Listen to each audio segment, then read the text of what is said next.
نحمده ونصلي على رسوله الكريم اما بعد. عن انس بن مالك رضي الله تعالى عنه قال قال رسول الله صلى الله عليه وسلم بعثت انا والساعة كهاتين قال وضم السبابة والوسطى متفق عليه واللفظ للمسلم اخرجه البخاري في صحيح الكتاب الرقاق. میرے محترم دوستو، جناب رسول اللہ صلی اللہ علیہ وسلم نے ارشاد فرمایا اپنے دو انگلیوں کی اشارے سے کہ میں اور قیامت کو یوں بھیجا گیا ہے، یعنی ایک کے بعد پیچھے آنے والی ہے. اسی وجہ سے آپ علیہ الصلاۃ والسلام کو نبی آخر کہا جاتا ہے. قیامت بپا ہوگی اور قیامت آئے گی آپ علیہ الصلاۃ والسلام کی امت پر. تو قیامت کی علامات دو قسم کے جناب رسول اللہ صلی اللہ علیہ وسلم نے بتلائی ہیں. ایک علامات کبریٰ ہے اور دوسری علامات صغریٰ ہے. میرے عزیزو، آج کے دور میں جس میں ہم اور آپ زندگی بسر کر رہے ہیں، یہ وہ دور ہے جس میں قیامت کی علامات صغریٰ دن بدن روز بروز ظاہر ہوتی جا رہی ہیں اور صادق المصدوق صلی اللہ علیہ وسلم کی پیشن گوئیاں حق اور سچ ثابت ہوتی جا رہی ہیں.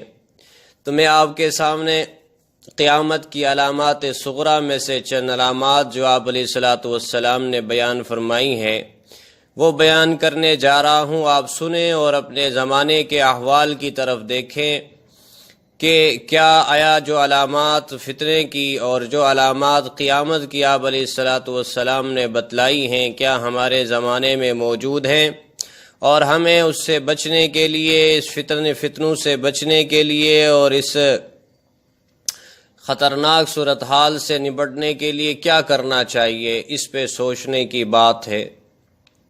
تو قیامت کی علامات صغریٰ میں سے سب سے پہلی علامت حضرت محمد مصطفیٰ صلی اللہ علیہ وسلم کی دنیا میں تشریف آوری اور آپ کی وفات ہے. پچھلی آسمانی کتابوں میں آپ صلی اللہ علیہ وسلم کا لقب، جیسے میں نے پہلے عرض کیا، نبی الساعہ لکھا ہے. قیامت کا نبی، یعنی آپ کے بعد قیامت بپا ہونے والی، اس کا معنی ہے قیامت کا نبی، یعنی آپ وہ آخری نبی ہوں گے جن کے امت پر قیامت قائم ہوگی.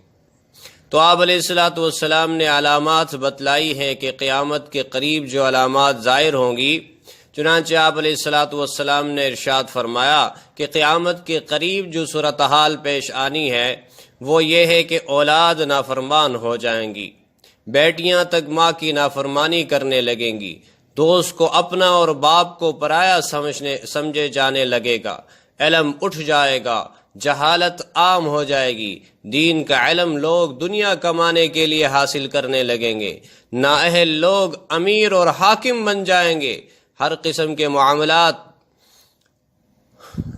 عہدے اور مناصب نااہلوں کے سپرد ہو جائیں گے. جو جس کام کا اہل اور لائق نہ ہوگا وہ کام اس کے حوالے ہو جائے گا. آپ علیہ الصلاۃ والسلام نے فرمایا لوگ ظالموں اور برے لوگوں کی تعظیم اس وجہ سے کرنے لگیں گے یہ ہمیں تکلیف نہ پہنچائے. اور آپ علیہ الصلاۃ والسلام نے فرمایا شراب کھلے عام پینے جانے لگے گی، زناکاری اور بدکاری عام ہو جائے گی، اعلانیہ طور پر ناچنے اور گانے والی عورتیں عام ہو جائیں گی، گانے بجانے کا سامان اور آلات موسیقی بھی عام ہو جائیں گے. آپ علیہ الصلاۃ والسلام نے ارشاد فرمایا لوگ امت کے پہلے بزرگوں کو برا بلا کہنے لگیں گے. آپ علیہ الصلاۃ والسلام نے فرمایا جھوٹ عام پھیل جائے گا، جھوٹ بولنا کمال سمجھے جانے لگے گا. تو میرے دوستو، آج کا جو میڈیا ہے یہ دیکھیں، جھوٹ بولنا اور جھوٹ کو سچ بنا کر پیش کرنا ان کا کمال اور ان کا ہنر ہے. آپ علیہ الصلاۃ والسلام نے فرمایا امیر اور حاکم ملک کی دولت کو ذاتی ملکیت سمجھنے لگیں گے، امانت میں خیانت شروع ہو جائے گی، امانت کے طور پر رکھوائے جانے والی چیزوں کو لوگ ذاتی دولت سمجھنے لگیں گے۔ آپ علیہ الصلوۃ والسلام نے ارشاد فرمایا، نیک لوگوں کے بجائے رذیل اور غلط کار قسم کے لوگ اپنے اپنے قبیلے اور علاقے کے سردار بن جائیں گے، خبیث لوگ سردار بن جائیں گے، بدماش لوگ سردار بن جائیں گے۔ آپ علیہ الصلوۃ والسلام نے ارشاد فرمایا، شرم و حیا بالکل ختم ہو جائے گی، ظلم و ستم عام ہو جائے گا۔ آپ علیہ الصلوۃ والسلام نے ارشاد فرمایا، ایسے حالات پیدا ہو جائیں گے کہ دین پر قائم رہنے والے کی وہ حالت ہوگی جو ہاتھ میں انگارہ پکڑنے والے کی ہوتی ہے، یعنی دین پر چلنا اس زمانے میں اتنا مشکل ہوگا کہ دین پر عمل کرنے والا ایسی تکلیف اور ایسی کرب میں گزرے گا جیسے انگارہ اپنے ہاتھ میں لیا ہے۔ آپ علیہ الصلوۃ والسلام نے ارشاد فرمایا، زکوٰۃ کو لوگ تاوان سمجھنے لگیں گے، مال غنیمت کو اپنا مال سمجھا جانے لگے گا۔ اور آپ علیہ الصلوۃ والسلام نے ارشاد فرمایا، ماں کی نافرمانی اور بیوی کی فرما برداری شروع ہو جائے گی۔ آج ہر گھر کے یہ کہانی ہے کہ مائیں رو رہی ہیں، تڑپ رہی ہیں، سسک رہی ہیں اور بیوی کی فرمائشیں پوری کی جا رہی ہیں۔ آپ علیہ الصلوۃ والسلام نے ارشاد فرمایا، عورتیں زیادہ اور مرد کم ہو جائیں گے، یہاں تک کہ ایک مرد 50 عورتوں کا نگران ہوگا۔ آپ علیہ الصلوۃ والسلام نے ارشاد فرمایا کہ قیامت سے پہلے